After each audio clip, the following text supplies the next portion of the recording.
오늘 추천드릴 스타트업에 도움되는 책은 그 넷플릭스의 공동 창업자인 그 마크 랜돌프라는 사람이 쓴 절대 성공하지 못할 거야라는 책입니다. 이거는 뭐 그 당연히 원서가 먼저 나와 있는 거고 아마존에서 보셔도 되고 뭐 그 한국에서 이북이나 책으로 사 보셔도 되는데요.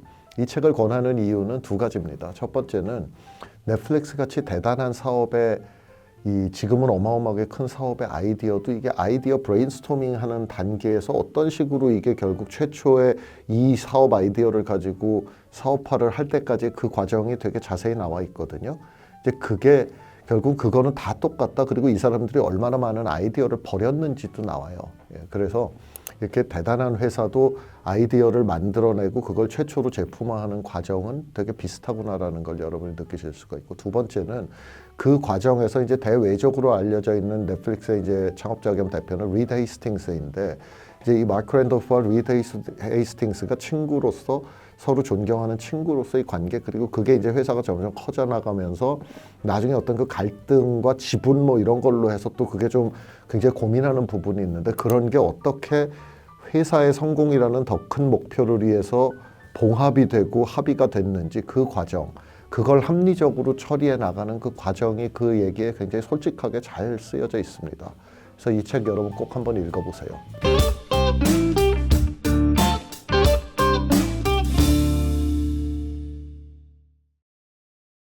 안녕하세요. 데모데이 김범수입니다. 그 뭐 넷플릭스는 사실 우리가 지금 보면은 뭐 굉장히 성공한 테크 기업 중에 뭐 하나죠. 뭐 그렇기 때문에 사실 넷플릭스의 성공 스토리에 대해서 더 많이 알려진 책은 사실 넷플릭스의 이제 그 리드 헤이스팅스가 혼자 창업한 것처럼 돼 있잖아요. 근데 이제 사실은 그게 공동 창업자가 있는 거고, 그래서 넷플릭스 관련된 책이 리드 헤이스팅스가 쓴 그 규칙 없음이라는 책이 있고, 그 다음에 그 COO였나요? 패리 맥코드라는 사람이 쓴 저 파워풀이라는 책이 있고, 그렇죠. 그 넷플릭스의 기업 문화에 대해서 있는 그 책. 그 다음에 이게 가장 나중에 나온 책으로 저는 알고 있는데, 이제 리드 헤이스팅스랑 같이 공동 창업해서 초반에 이제 그 대표로 이 오랫동안 했던 그 마크 랜돌프라는 사람이 쓴 절대 성공하지 못할 거야. 이건 이제 넷플릭스 아이디어에 대해서 뭐 그 사람 부인이 얘기를 했다라는 걸로 알고 있어요. 그 책이 있는데 저는 세 개 다 읽었는데 뭐 여러 가지 다 배울 점이 있지만 모든 책들이 넷플릭스 시리즈가 전반적으로 재밌습니다. 또 리드 헤이스팅스라는 사람도 되게 좀 독특한 캐릭터고 그래서. 근데 저는 마크 랜돌프의 절대 성공하지 못할 거야를 가장 재밌고 저의 좀 피부에 와닿는 스토리로 느꼈어요. 거기서 보면 이제 리드 헤이스팅스는 이제 마크 랜돌프보다 더 먼저 성공한 사람인데, 하여간 이 두 사람이 산타크루즈에 살면서 지금의 넷플릭스에 있는 로스가토스로 출퇴근을 하면서 넷플릭스를 만들기 전에 그때도 이제 다른 회사에 같이 있었던 거예요.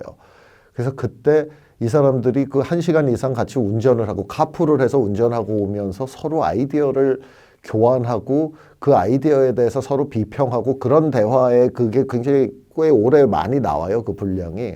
근데 그게 저는 참 재밌다라고 생각을 했어요. 제가 다른 책에서도 추천을 드렸지만 그 제가 항상 생각하는 게 내가 아이디어를 5개 냈는데 또는 10개 냈는데 그 중에 하나가 내 사업 아이디어가 될 가능성이 있다라고 하면 내가 너무 사업이 하고 싶어서 쉽게 타협한 거예요.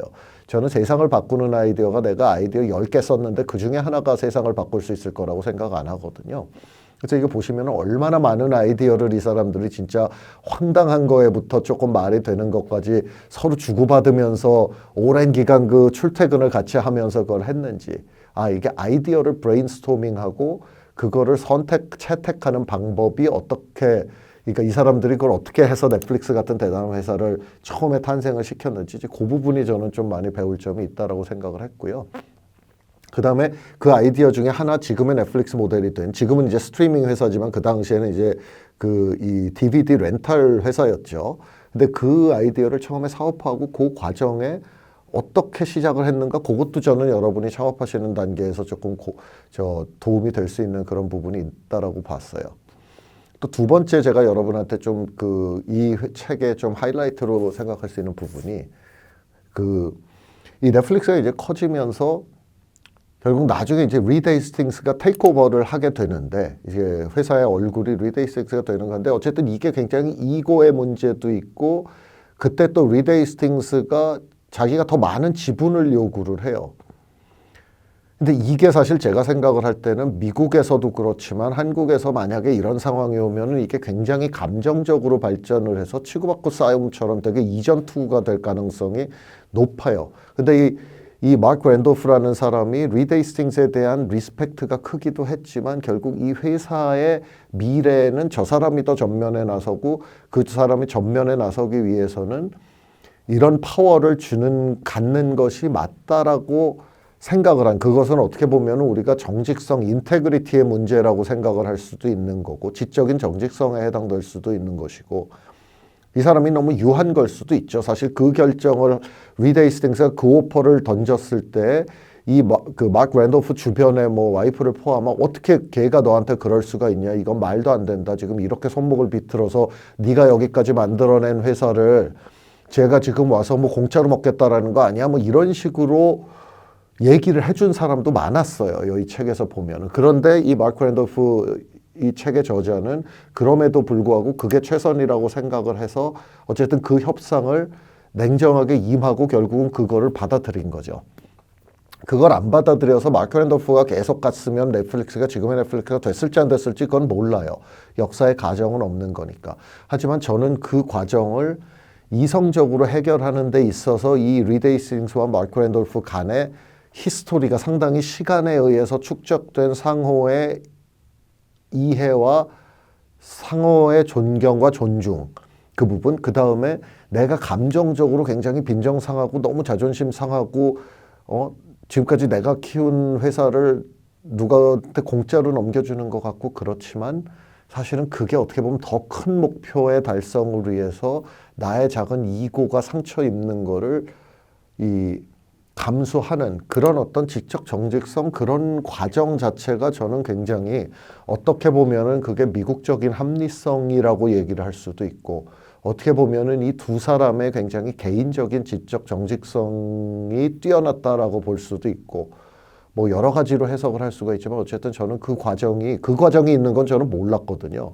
이 책을 읽고서야 알았어요. 그래서 저는 이렇게 해서 넷플릭스가 오늘의 이게 있었구나. 역시 아무리 지금 대단해 보이는 회사도 그 중간중간에 진짜 조금만 엇나갔으면은 그냥 회사를 뭐 이렇게 되게 경영권 싸움이 생기고 분쟁이 생기고 막 이렇게 해서 뭐 갈라서고 뭐 이러는 일이 있었을 수도 있었는데, 그래서 이미 성공한 회사도 다 그런 거는 좀 지나간 스토리고 크게 성공을 했으니까 묻혀버리지만 사실 그런 어려운 과정이 있었구나. 그런 거를 보면서 역시 스타트업이라는 거는 성공하고 보면 멋있어 보이지만 그 과정에는 누구에게나 다 큰 어려움이 있다라는 거를 새삼 생각하게 되는 그런 책이었습니다. 그래서 마크 랜도프의 그 넷플릭스 창업 스토리, 넷플릭스 창업과 성장 스토리를 다룬 절대 성공하지 못할 거야 라는 책 제가 여러분한테 권해드려요. 굉장히 재밌기 때문에 한번 시작하시면 끝까지 읽는데 큰 어려움 없을 겁니다.